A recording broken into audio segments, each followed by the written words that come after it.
Hello, my name is Shawnee Walker, and this is my cumulative presentation for the Introduction to the CNL Role.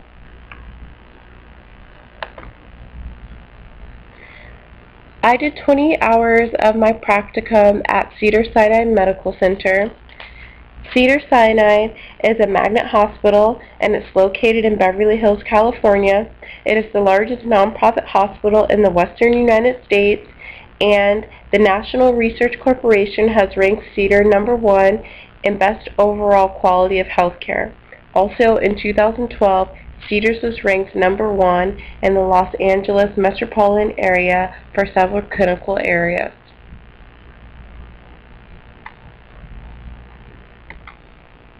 I also did 8.5 hours of my practicum on the IHI Open School for Healthcare Professions.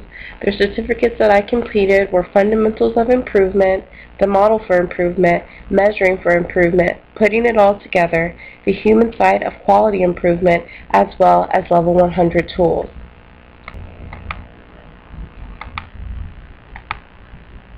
Key issues.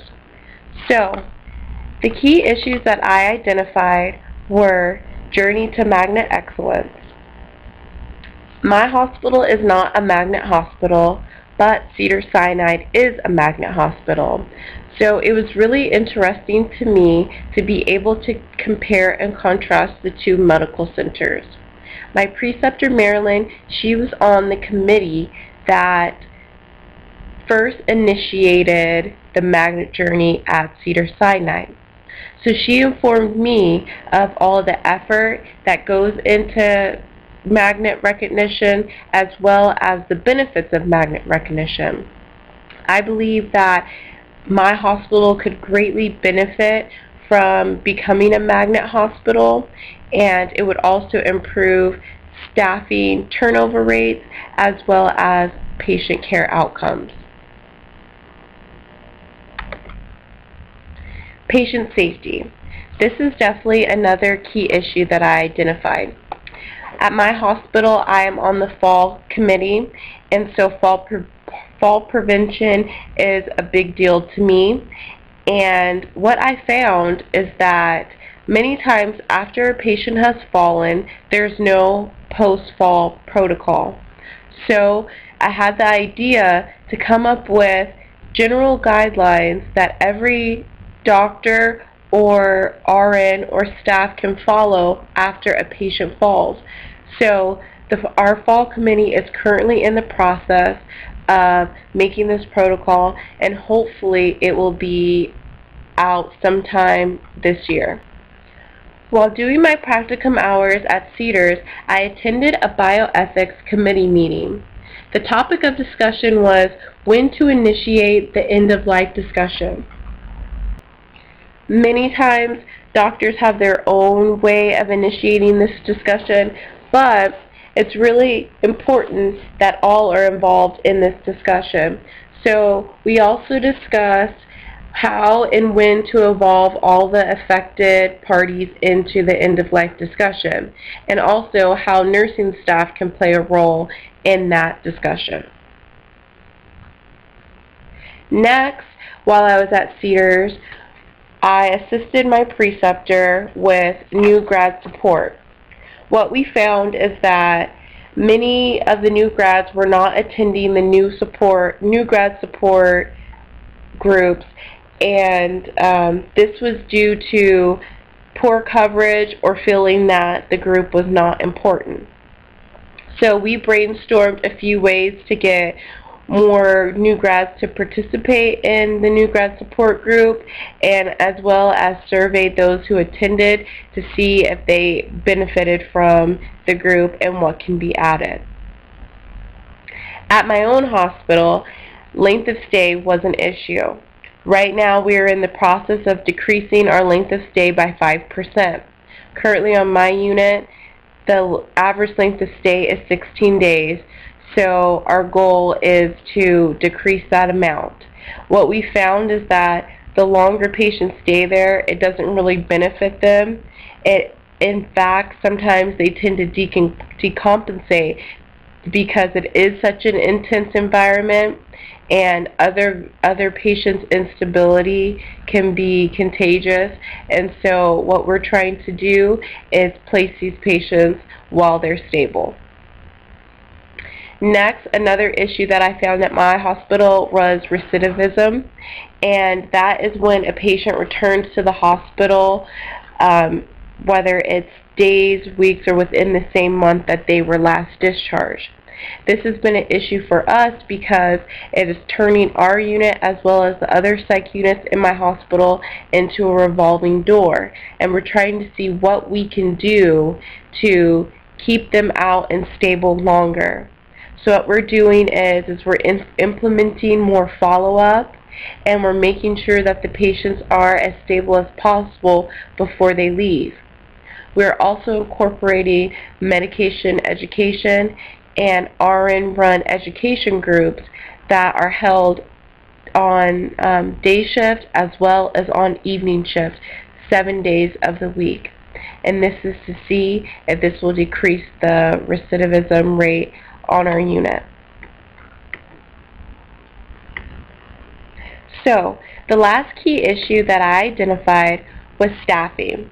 I feel like this is probably something that all hospitals can relate to, and it was an issue that I found at Cedars as well as at my own hospital.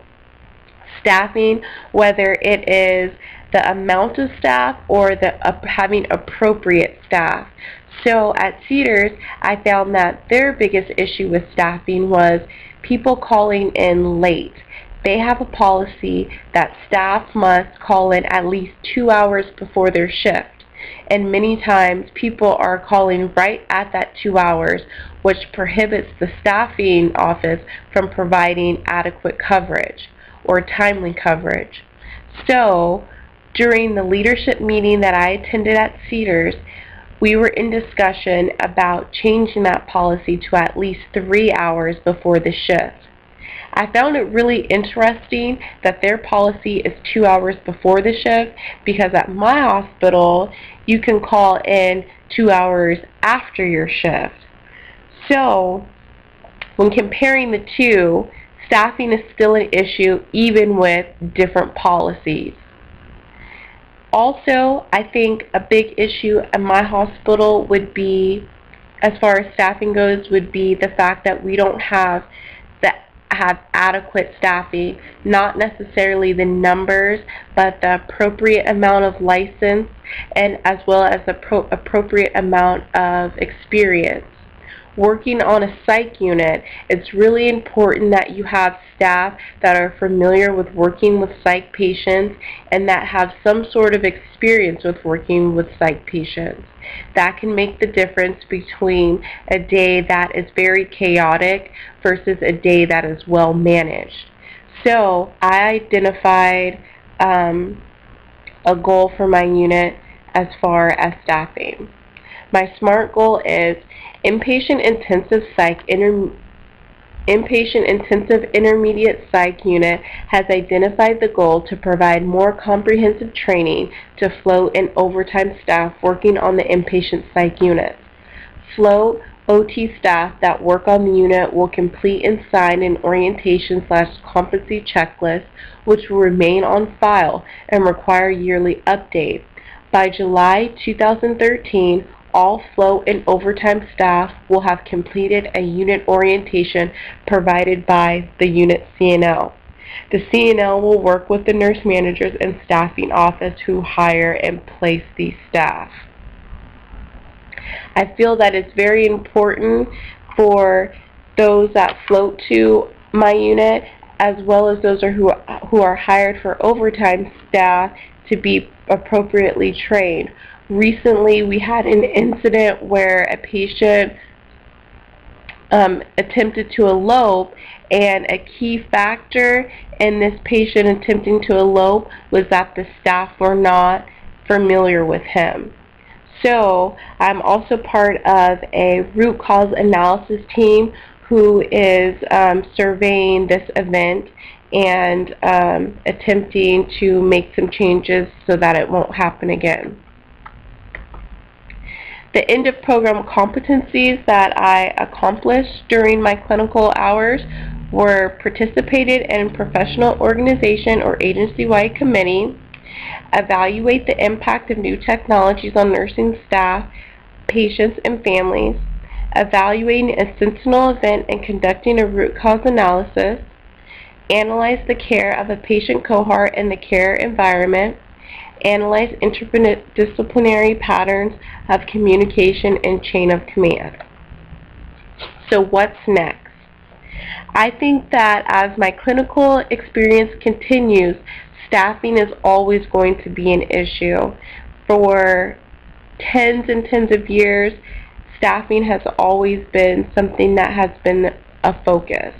So I believe as I continue on with my clinicals, staffing is going to be an issue, as well as having appropriately trained staff. Patient safety is definitely going to be something that can be improved upon, and that is going to continue to be an issue in the hospital setting. And since my hospital is not a magnet hospital, I believe that's also going to be an issue that is going to continue. I look forward to continuing this clinical experience and working as a CNL in the future. Thank you.